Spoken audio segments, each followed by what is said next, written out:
உங்ககிட்ட ஒரு நிமிஷம் பேசலாமா? ஒரு ஊர்ல ஒரு பாட்டி இருந்தாங்களாம்.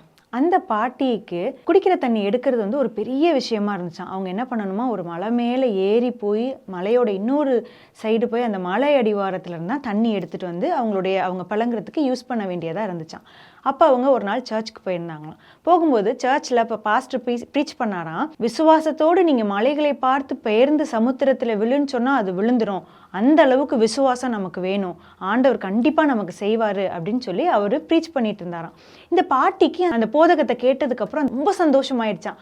அவங்க ஒவ்வொரு நாளும் அந்த வசனத்தை வச்சு வச்சு வச்சு ஜெபம் பண்ணிகிட்டே இருந்தாங்களாம். ஆனால் அந்த மலையும் மாறலை, அவங்களுடைய சூழ்நிலையும் மாறலை. அவங்க ஒவ்வொரு நாளும் அந்த மலைக்கு அந்த சைடு போய் கஷ்டப்பட்டு தண்ணி எடுத்துட்டு வந்து அதை தான் அவங்க பழங்க வேண்டிய சூழ்நிலை இருந்துச்சு.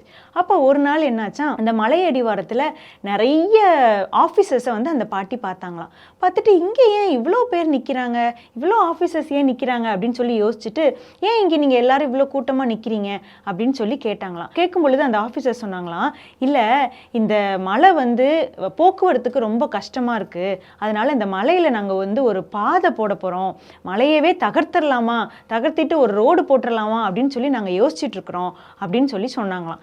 சரின்னு இந்த பாட்டி கேட்டுட்டு திருப்பி எப்பயும் போல சர்ச்சுக்கு போயிட்டு வர்றது, அதற்காக ஆனால் இடைவிடாமல் ஜெபம் பண்ணிகிட்டே இருந்தாங்களாம்.